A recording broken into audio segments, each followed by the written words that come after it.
ওনার কান কেটে ফেলা হয়েছে, নাক কেটে ফেলা হয়েছে, চোখগুলো উঠিয়ে ফেলা হয়েছে, শরীরের থেকে বুক চিরে কলিজা বের করে হিন্দা চাবাইছে। লাশের উপরে এমন নির্যাতন, লাশটাকে ক্ষত বিক্ষত করলেন। মৃত্যুর পরে ওনারে ছুরি দিয়ে আঘাত করা হয়েছে। কেমন জিদ এবার বুঝেন, ঠিক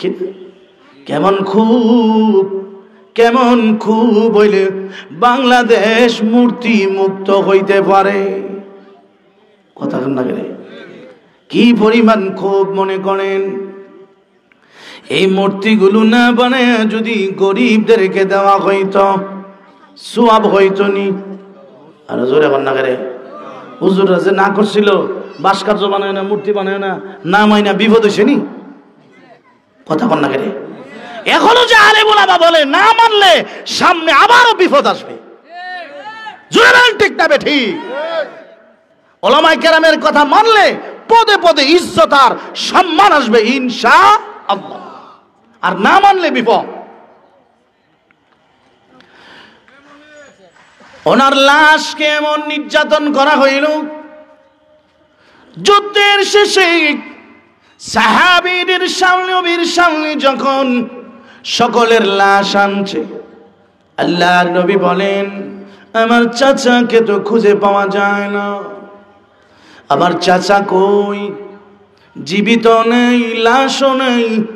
অনেক খোঁজাখুঁজির পরে ওনার লাশ গিয়া পাইছে, কিন্তু লাশ এমন অবস্থা, লাশের সাথে এমন নির্মম নিষ্ঠুর ব্যবহার করা হয়েছে।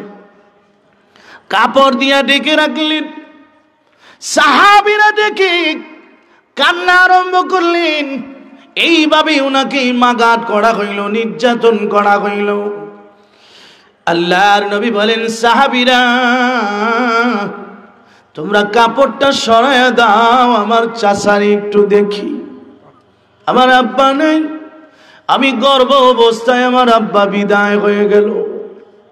আমার চাচার কাছে আমি মায়ের আদর পেয়েছি, বাবার আদর সোহাগও পেয়েছি।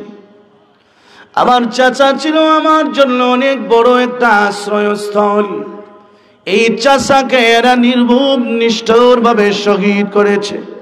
আল্লাহর নবী রাহমাতুল লিল আলামিন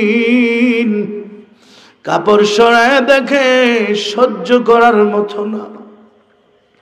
চোখগুলো উঠিয়ে ফেলা হয়েছে, নাক কান কেটে ফেলা হয়েছে, কলিজা পর্যন্ত বের করা হয়েছে, শরীরের অনেক অঙ্গ কেটে কেটে শুকুন কুকুর শ্রীগাল কাককে খেতে দেওয়া হয়েছে। এমন অবস্থা চেনা যায় না। নবীজি চোখের পানিগুলো ছেড়ে দিলেন। নবী সইতে পারে না। আল্লাহ পাক ডাক দিলেন নবী চাচার অবস্থা দেখে আপনি বড় মর্মাহত হয়ে গেলেন। হ্যাঁ পয়গম্বর, আপনার চাচাকে আমি আল্লাহ সাইয়্যিদুশ শুহাদা, শহীদের সর্দারের লকব দান করলাম। সুবহানাল্লাহ।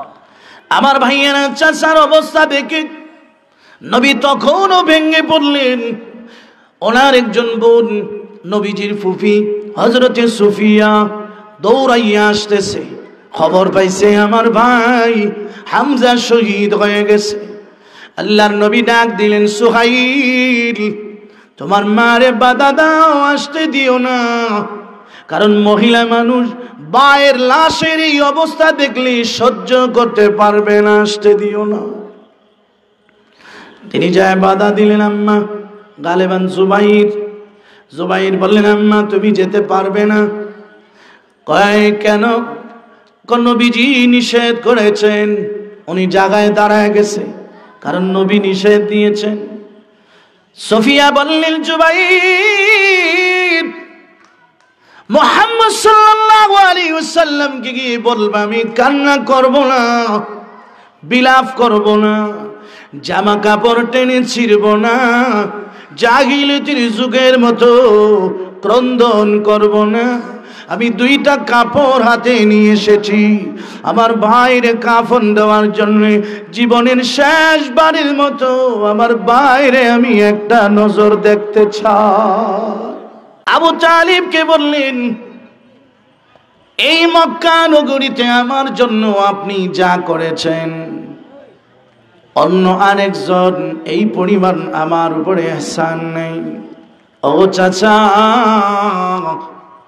আপনি শুধু আমার কানের গোড়ায় একবার আমার কালিমাটা শোনায় দেন। ও হাজ্জুলাকা বিকালিমাতিন ইনদাল্লাহ, একবার শুধু আমার কানের গোড়ায় শোনায় দেন, আপনাকে জান্নাত পর্যন্ত আমি আল্লাহর কাছে পৌঁছানোর ব্যবস্থা করব। আবু তালিব নবীজির প্রতি অনেকটা সদয় ছিলেন, কিন্তু এমনি পাশে ছিল নাম তার আবু জাহাল। আবু জাহাল যা বললেন, কওমের সর্দার আবু তালিব, আপনি কি জীবনের শেষ সময়ে বাতিজার ধর্ম গ্রহণ করে বাপ দাদার ধর্মে চুনকালি মাখবেন নাকি?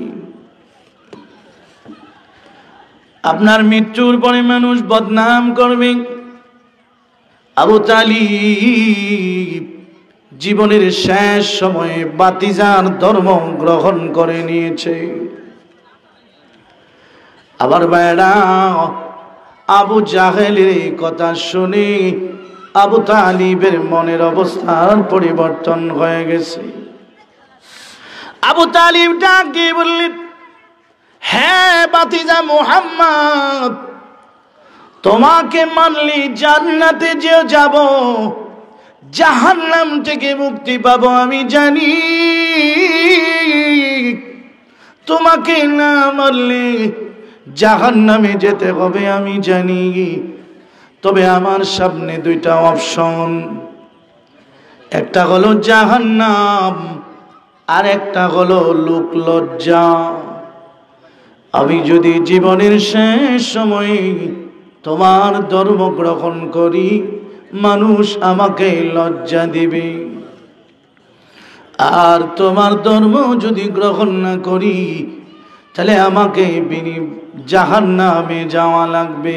ইখতারতুন নার আলাল আর, নাউযুবিল্লাহ, ইখতারতুন নার আলাল আর, আমি লজ্জা পেতে চাই না, বিনিময়ে আমি জাহান্নামকে গ্রহণ করে নিলাম। আমি লজ্জা পেতে চাই না, মানুষ আমাকে লজ্জা দিবে, এটা আমি পছন্দ করি না। প্রয়োজনে আমি জাহান্নামে যাব, তবে তোমার ধর্ম গ্রহণ করে আমি বদনামি হতে চাই। নাউযুবিল্লাহ। আল্লাহ পাক আয়াত নাযিল করলেন, হ্যাঁ আমার পয়গম্বর, হেদায়েত আপনার হাতে নাই, আপনি যাকে খুশি তাকে হেদায়েত দিবেন, পছন্দ করলে ভালোবাসলেই হেদায়েত দিবেন, এটা আপনার ইচ্ছা দিন নয়। বলুন হেদায়েতের মালিক কে? ইন্নাকা লা তাহদি মান আহবাবতা ولكن الله يهدي من يشاء। হ্যাঁ আমার পয়গম্বর, যাকে পছন্দ করেন ভালোবাসেন তাকে হেদায়েত দিতে পারবেন না, হেদায়েতের মালিক আমি আল্লাহ। আপনি দোয়া করতে পারেন। এজন্য আল্লাহর নবী খুব চাইতেন আমার চাচা যদি মুসলমান হয়ে যেত, কিন্তু তার নসিবে নাই। হযরত আব্বাস রাদিয়াল্লাহু তাআলা আনহু মুসলমান হয়েছেন। হযরত আব্বাস ইবনে আব্দুল মুত্তালিব রাদিয়াল্লাহু তাআলা আনহু বয়সে নবীজির চেয়ে 2 বছরের বড়। তিনি মুসলমান হয়েছেন, নবী খুশি। হযরতে হামজা রাদিয়াল্লাহু তাআলা আনহু তিনি মুসলমান হয়েছেন, নবীজি খুশি। আবার চাচা হামজা তিনি মুসলমান হয়েছেন, নবীজি খুশি। ওনার অনেক পরে মুসলমান হয়েছে হযরতে ওমর, উনি হলেন 40 নম্বর মুসলমান। এর আগে মুসলমানের সংখ্যা ছিল 39। আবার ভাইয়েরা, কথা অনেক লম্বা। নবীজি হিজরত করে মক্কার জমিন থেকে যখন মদিনায় গেলেন, সেখানে একটা যুদ্ধ সংগঠিত হয়, তার নাম হলো বদর। বদরের যুদ্ধের পর তৃতীয় হিজরিতে আরেকটা যুদ্ধ সংগঠিত হয়, সেই যুদ্ধের নাম হলো উহুদ, উহুদের যুদ্ধ। বদরের যুদ্ধে হযরতে হামজা রাদিয়াল্লাহু তাআলা আনহু বহু কাফেরকে হত্যা করেছে। এজন্য ওনার বিরুদ্ধে আরবের অনেক লোক ক্ষেপে আছে। এই যে খুবাইব রাদিয়াল্লাহু তাআলা আনহুরে শহীদ করেছে, এটার পিছনে মূলের কারণ হলো বদরের মায়ের। হযরতে হামজা রাদিয়াল্লাহু তাআলা আনহু অনেক কাফেরকে কচু কাটা করে জাহান্নাম রসিদ করেছিলেন। কাফেরদের একটা ক্ষোভ ছিল ওনার উপরে। হিন্দা নামের একজন মহিলা, ওয়াসি ছিল একজন মাজুসি, অগ্নি পূজক ছিল, মুশরিক। ওয়াসিকে বললেন, ওয়াসি তুমি যদি হামজার মাথার খুপড়িটা এনে দিতে পারো, আমার দেহের যত স্বর্ণ অলংকার সব আমি বিনিময়ে তোমারে দিয়ে দিব। এই হামজার খুপড়িটা, মাথার খুলিটার মধ্যে আমি মদ রেখে পান করে আমার ভাইয়ের হত্যার প্রতিশোধের জ্বালা মিটাবো। ওয়াসি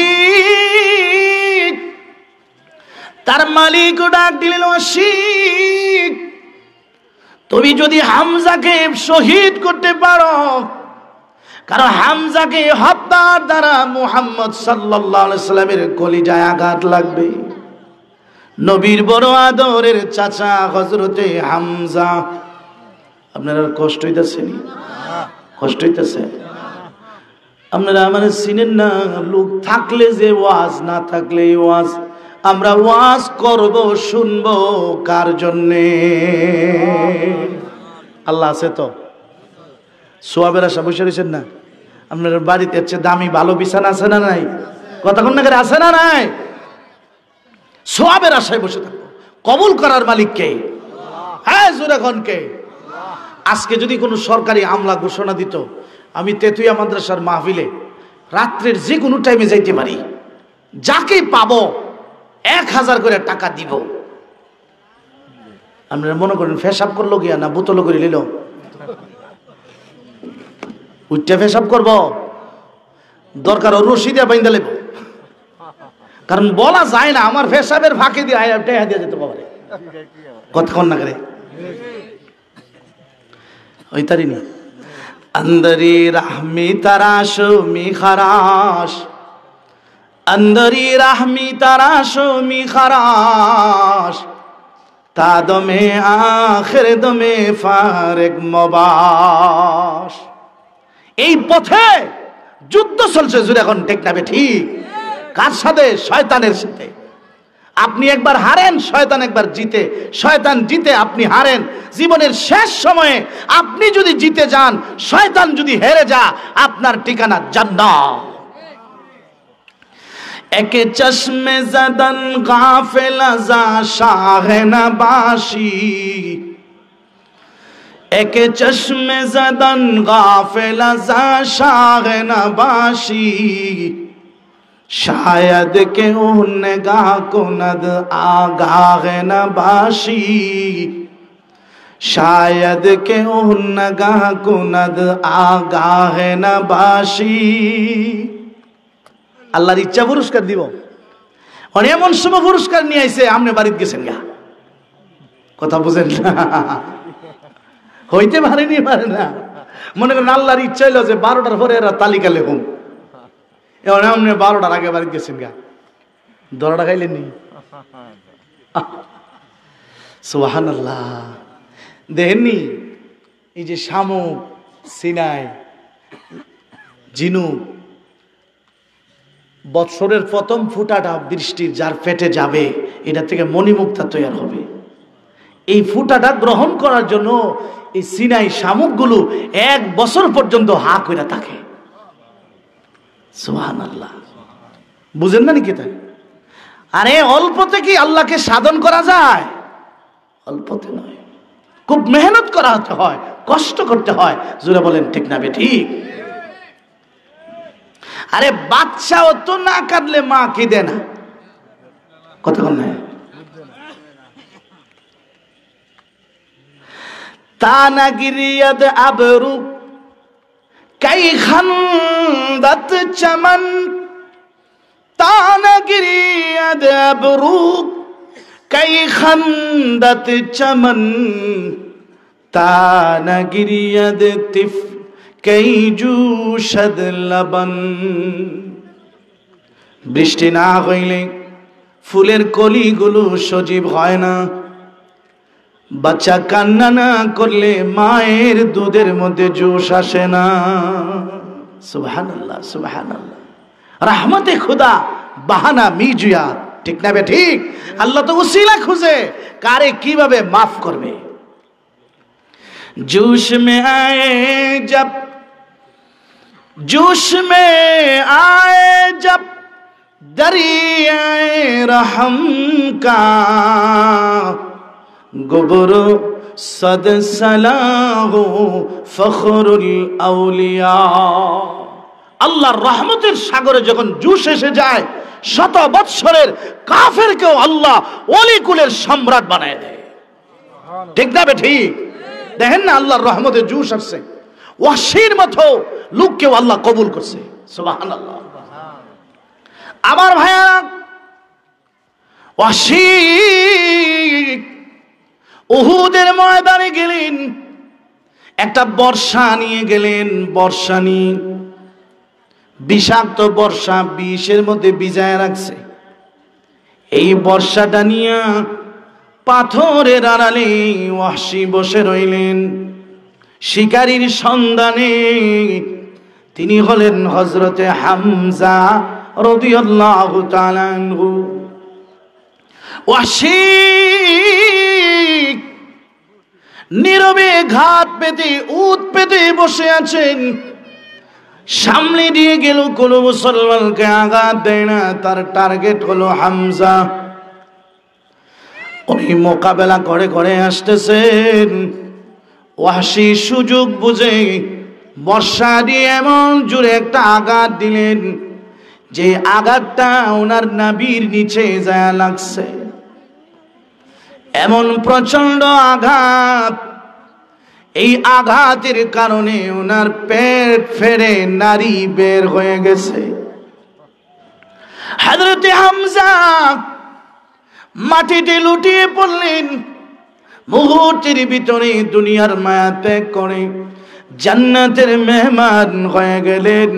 ইন্না লিল্লাহি ওয়া ইন্না ইলাইহি রাজিউন। জান্নাতের মেহমান হয়ে গেলেন। লম্বা কথা 2-2.5 ঘন্টা বললে পুরাপুরি বুঝতেন। এখন এটা অল্প সময়ে কিছু বলা হবে, ইনশা ইনশা ইনশা। শহীদ হয়ে গেলেন। ওনার লাশটা এরা নিয়ে গেছে। এবার শুরু হইল লাশের উপরে অমানবিক নির্যাতন। ওনার কান কেটে ফেলা হয়েছে, নাক কেটে ফেলা হয়েছে, চোখগুলো উঠিয়ে ফেলা হয়েছে। শরীরের থেকে বুক চিরে কলিজা বের করে হিন্দা চাবাইছে। লাশের উপরে এমন নির্যাতন, লাশটাকে ক্ষত বিক্ষত করলেন। মৃত্যুর পরে ওনারে ছুরি দিয়ে আঘাত করা হয়েছে। কেমন জিদ এবার বুঝেন, ঠিক না? কেমন খুব হইলে বাংলাদেশ মূর্তি মুক্ত হইতে পারে। কথা না গেলে কি পরিমাণ খুব মনে করেন। এই মূর্তিগুলো না বানায় যদি গরিবদেরকে দেওয়া হইতো সওয়াব হইতো নি। আর জোরে এখন না গেলে হুজুররা যে না করছিল ভাস্কর্য বানায় না, মূর্তি বানায় না, না মাইনা বিপদ হয়েছে নি। কথা কন না গেলে এখনো যে আলেম ওলামা বলে না মানলে সামনে আবারও বিপদ আসবে।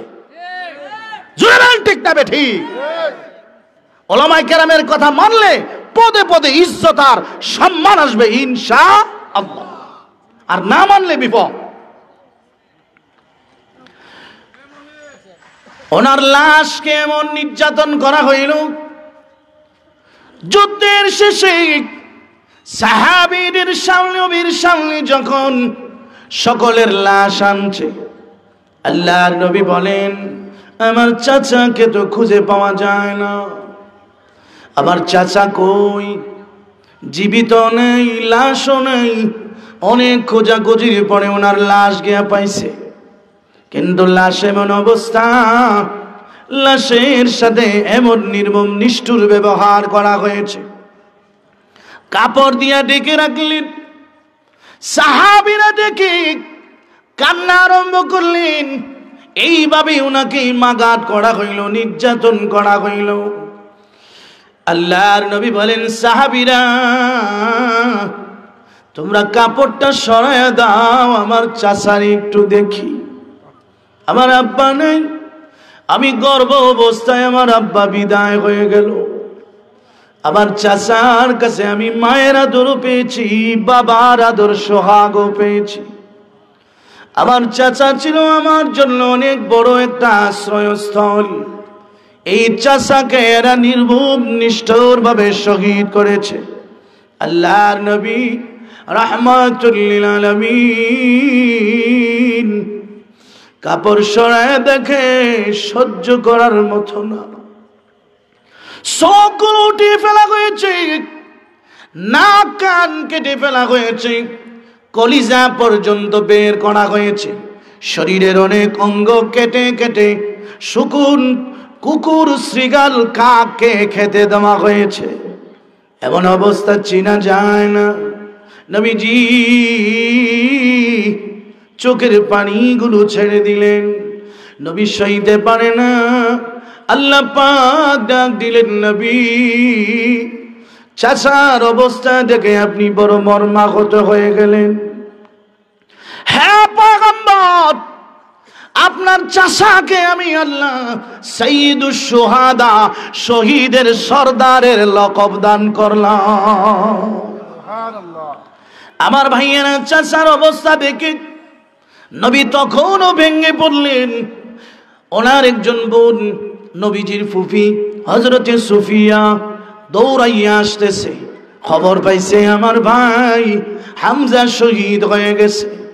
আল্লাহর নবী ডাক দিলেন সুহাইল তোমার মারে বাধা দাও, আসতে দিও না, কারণ মহিলা মানুষ বায়ের লাশের এই অবস্থা দেখলে সহ্য করতে পারবে না, আসতে দিও না। তিনি যায় বাধা দিলেন। আম্মা গালেবান জুবাইর বললেন আম্মা তুমি যেতে পারবে না। কয় কেন? কোন নবীজি নিষেধ করেছেন। উনি জায়গায় দাঁড়ায় গেছে, কারণ নবী নিষেধ দিয়েছেন। সফিয়া বললেন জুবাইর মুহাম্মদ সাল্লাল্লাহু আলাইহি ওয়াসাল্লাম কে গিয়ে বলবা আমি কান্না করব না, বিলাপ করব না, জামা কাপড় টেনে ছিড়ব না, জাহিলিয়াতের যুগের মতো ক্রন্দন করব না। আমি দুইটা কাপড় হাতে নিয়ে এসেছি আমার ভাইয়ের কাফন দেওয়ার জন্য। জীবনের শেষবারের মতো আমার ভাইরে আমি একটা নজর দেখতে চাই। আল্লাহর নবী অনুমতি দিলেন।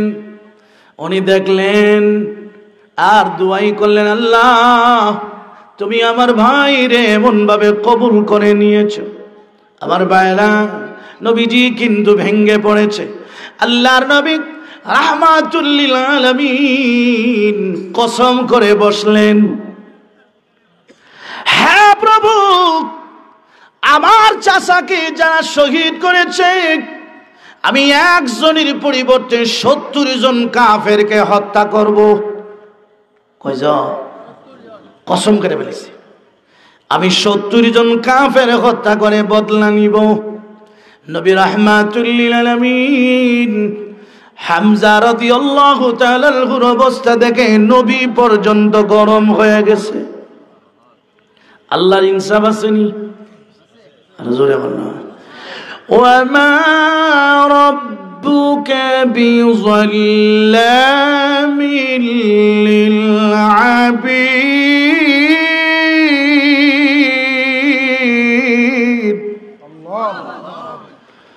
ওয়ামা রাব্বুকা বিযাল্লামিল লিল আবিদ।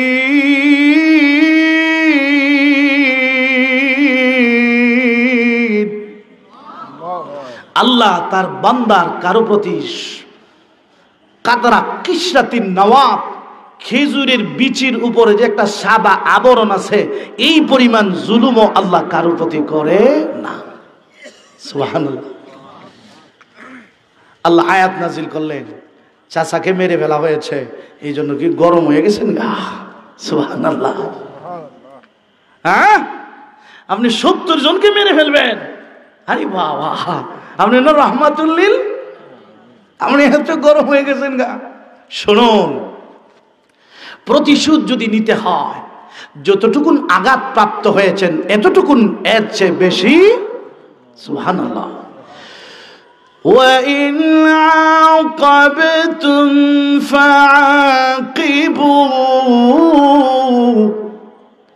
بِمِثْلِ مَا عُوقِبْتُمْ بِهِ وَإِنْ عَاقَبْتُمْ, যদি তোমরা বদলা নিতে চাও, প্রতিশোধ গ্রহণ করতে চাও, ফাকিবু, বদলা নাও, প্রতিশোধ নাও, আঘাত দাও, বিমিসলি মা উকিবতুম বি, যেই পরিমাণ তোমরা আঘাত প্রাপ্ত হয়েছ। আল্লাহ বুঝায় দিয়েছেন, হ্যাঁ নবী, আপনার একজন চাচাকে শহীদ করা হয়েছে, যদি প্রতিশোধ নিতে হয়, বিনিময়ে একজন কাফিরকে হত্যা করতে পারবেন, ৭০ জন হত্যা করার অনুমতি। সুবহানাল্লাহ। আল্লাহ পাকের ইনসাফ কত! ৭০ জনের অনুমতি নেই, একজনই নেন। আল্লাহ আবার শেষে একটু ওয়াজ করতেছেন। সুবহানাল্লাহ। আস্তে করে ১২টার পরে আসেন, এটি বেশি। সুবহানাল্লাহ না করলে আপনারা কোনো অপরাধ দিত না। ঠিক না বেটি? কারণ আপনারা যদি না থাকতেন, ঠিক কিনা? সুবহানাল্লাহ। আল্লাহ ওয়াজ করে দিছে, এই ওয়াজের উপর আপনারা কিন্তু আমল করছেন, আলহামদুলিল্লাহ বলেন। এই ওয়াজটার নাম হলো ধৈর্য, ঠিক না বে ঠিক? যারা ধৈর্য একটু বেশি, এরাই তো এই পর্যন্ত আছে, এখন ঠিক কিনা? আল্লাহ কয়, নবী, যদি প্রতিশোধ না নিয়া, বদলা না নিয়া সবর করে ফেলেন, ধৈর্য ধরে ফেলেন, তাহলে সবরটাই আপনার জন্য উত্তম। ও শিরে মেরে লিছে, আপনার চাচারে তো মেরে ফেলা হয়েছে, এখন ওনার বদলা যদি কাফের মারা হয়, আপনার চাচা তো আর কথা কন না করে। এই ধৈর্যটা না থাকার কারণে রাস্তাঘাটে, বাড়ি ঘরে, দোকানপাটে যত ঝগড়া জোরে, এখন ঠিক না বে ঠিক? আপনার একটা গালি দিলেছে মনে করেন, আপনি 5টা দিলে তো আর এই গালি আর ফেরত। وَلَئِن صَبَرْتُمْ لَهُوَ خَيْرٌ لِلصَّابِرِينَ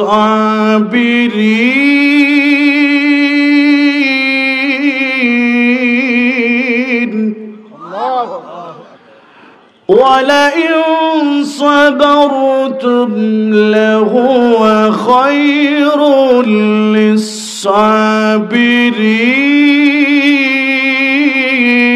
للصابرين ولئن صبرتم ও পয়গম্বরের সাহাবীরা শোনো ওয়ালাইন সাবারতুম যদি তোমরা ধৈর্য ধারণ করে ফেলো শহীদ হয়ে গেছে মর্যাদা পেয়ে গেছে জান্নাতের মালিক হয়ে গেছে এখন প্রতিশোধ নিয়ে কোনো লাভ হবে না রক্ত বাহানুর দ্বারা অশৃঙ্খলা বাড়বে নবীজি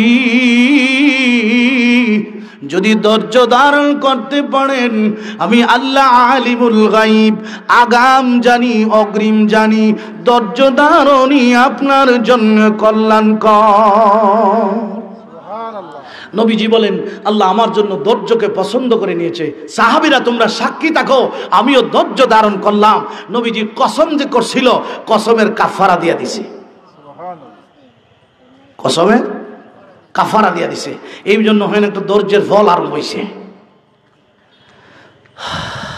আমরা অসুবিধা দিতেছি কালকে তো শুক্রবার ঠিক না ভাই ঠিক শুক্রবারে আমি বেশি দূরে যাই না বেশি রাত্র ওয়াজ করিও না জুমার মসজিদে গেলে মুসল্লিরা কষ্ট পা হুজুরে আমরা রাখছি হুজুর গলাটা ভেঙে আইছে এই জন্য বেশি দূরে যাই না বেশি রাত্র যান আমার বড়ি বড় ওই কিন্তু বেশি দুর্বল দুর্বল দুর্বল দুর্বল লম্বা হইলে কি খাবো দুর্বল 12টার পরে আর আমার কোনো পাওয়ার বেশি থাকে না এই জন্য আমার ভাইয়েরা এই আর কয়েক মিনিট ইনশাল্লাহ কথাটা শেষ হয়ে যাবে না একটা পাঠ শেষ হ্যাঁ সবরের আগেরটা শেষ এখন সবরের পরে যে কি পাওয়া যাবে বুখারী হাদিসে আছে নবীজির আম্মাজান আয়েশার একজন দাসী ছিল তার নাম ছিল সুআইরা ইসমুহু সুআইরা সুআইরা এই সুআইরার মৃগী মেম্বার ছিল মৃগী মেম্বার তো আল্লাহর নবীর কাছে এসে বলেন হুজুর আমি তো মৃগী রোগী আমার যখন এই রোগীটা উঠে আমি পড়ে যাই অচেতন হয়ে যায় আমার সতর পর্যন্ত খুলে যায় আল্লাহর কাছে দোয়া করেন আল্লাহ যেন আমার এই রোগটা থেকে ভালো করে দেয় আল্লাহর নবী বললেন সুআইরা ইন সবারতি লাকিল জান্নাহ এই অসুস্থতার নিয়ে যদি থাকো আর সবর করো বিনিময়ে তুমি জান্নাত পাইবা সুবহানাল্লাহ আমরা যারা অসুস্থ রোগ আছে ঘাবড়াইবার কোনো কারণ নাই সবর করব বিনিময়ে আল্লাহ জাহান্নাম থেকে মুক্তি দিবে ইনশাআল্লাহ সুআইরা বলেন তাহলে হুজুর আমার সতরটা যেন ঠিক থাকে একটু দোয়া করে দেন রোগটা থাক যেহেতু আমার তেমন কোনো আমল টামল নাই আমি তো আমল দিয়ে যেতাম না এই রোগটা উছিলা যদি আল্লাহ আমার মাফ করে দেয় তবে আমার যেন এতটুকু হুশ থাকে আমার সতর কাপড়টা যেন ঠিক থাকে সুবহানাল্লাহ আল্লাহ কোরআনুল কারীম এমনি বলছেন না ইন্নাল্লাহা মা'আস সাবিরিন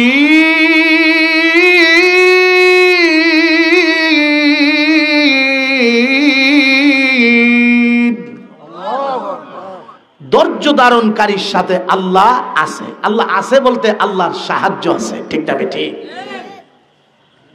বুঝিনি না বুঝছেন না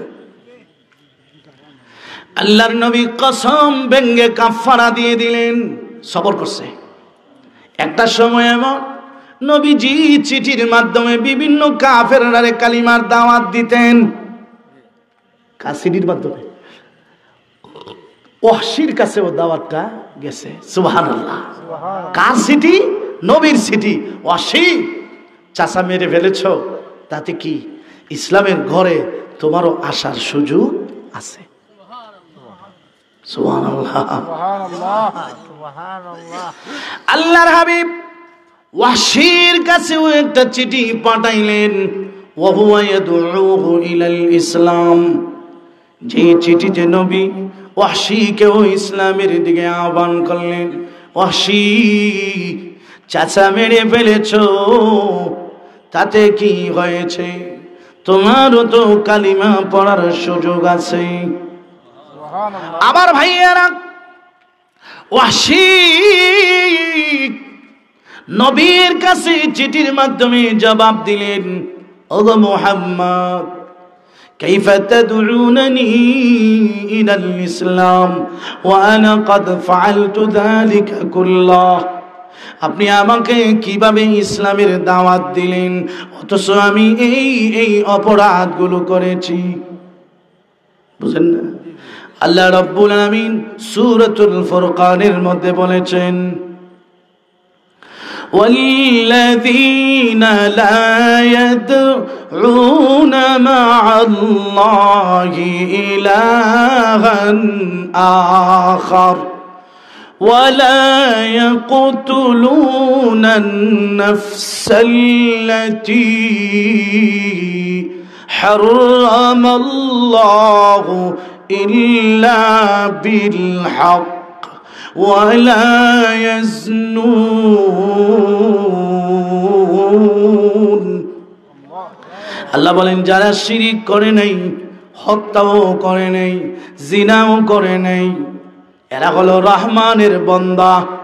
ওয়া মান ইয়াফআল যালিকা ইয়ালকা আসামা, যারা এই অপরাধগুলো করবে এরা গুনাহগার হবে, এরা জাহান্নামে লাঞ্ছিত অপমানিত হইয়া জাহান্নামে নিক্ষিপ্ত হবে। নবীজি আপনি যে আমারে কালিমার দাওয়াত দিলেন, দেখেননি আল্লাহ কি বলেছেন? যারা শিরিক করবে, হত্যা করবে, জিনা করবে, জাহান্নামে চিরদিন থাকবে। আমি তো এই সব অপরাধী, আমাকে দাওয়াত দিয়ে কি লাভ? আমি ইসলাম গ্রহণ করলে কি হবে? আমি তো এই অন্যায়গুলো করেছি, জিনার মতো জঘন্য অপরাধ করেছি, হত্যা তো ছোটটা না, ইসলামের অনেক বড় একটা শক্তিকে আমি হত্যা করেছি, শিরিক তো করেছি, তো আমাকে দাওয়াত দিয়ে কি লাভ? সুবহানাল্লাহ, কি লাভ হইব আমার দাওয়াত দিয়ে? আল্লাহ রাব্বুল আমিন 2 নম্বর আয়াত নাজিল করলেন। 2 নম্বর আয়াত আল্লাহ নাজিল করলেন, ইল্লা মান তাবা ওয়া আমানা আমিলা আমালান সালিহা ফাউলাইকা يبدل الله سيئاتهم حسنات। আল্লাহ বলেন তবে যারা ঈমান আনবে, নেক আমল করবে, এরা এই গুনাহ করলেও আমি আল্লাহ মাফ করে দিব। সুবহানাল্লাহ। পয়গম্বর আবার চিঠি পাঠাইলেন, ওয়াসি আল্লাহ তো সুযোগ দিয়েছে, ওয়াসি এবার ডাক দিলেন, উরানি ফি বাদু ফি সুবহা, এখনো তো বিষয়টা ক্লিয়ার হয় নাই। হ্যাঁ নবী, আপনি লক্ষ্য করেছেন আল্লাহ পাক কি বলেছেন? ইল্লা মান তাবা, যে তওবা করবে, ওয়া আমানা ঈমান আনবে, ওয়া আমিলা আমালান সালিহা, এবং নেক আমল করবে। আমি না ঈমান আনলাম, তওবা না করলাম, সারা জীবন নেক আমল করতে পারবো এমন গ্যারান্টি তো বুঝেন না কথাটা? চিঠিটা আবার ফেরত আরেকটা লিখলেন। আল্লাহ পাক ওয়াসির মতো এমন ব্যক্তিকে গ্রহণ করার জন্য নবীজির দরবারে জিব্রাইলকে বারবার পাঠা। কোরআনুল কারীমের 3 নম্বর আয়াত নিয়ে আল্লাহ বলেন, ইন্নাল্লাহা লা ইয়াগফিরু আন ইউশরাকা বিহি ওয়া ইয়াগফিরু মা দুনা যালিকা লিমান ইয়াশা। হ্যাঁ নবী, ওয়াসিকে জানা দেন সারা জীবন নেক আমল করতে হবে এমন নয়, শিরিক ছাড়া যদি কোনো গুনাহ হয়ে যায় আমি আল্লাহ মাফ করে দিব। শিরিক ক্ষমা নেই, তবে অন্য গুনাহ আমি যাকে চাই তাকে ক্ষমা করে দিব। কয় নম্বর সিঁড়ি? 3। কত? কয় নম্বর আয়াত? 3 নম্বর আয়াত। ওয়াসে ক এখনো তো একটু ঝামেলা মনে হইতাছে।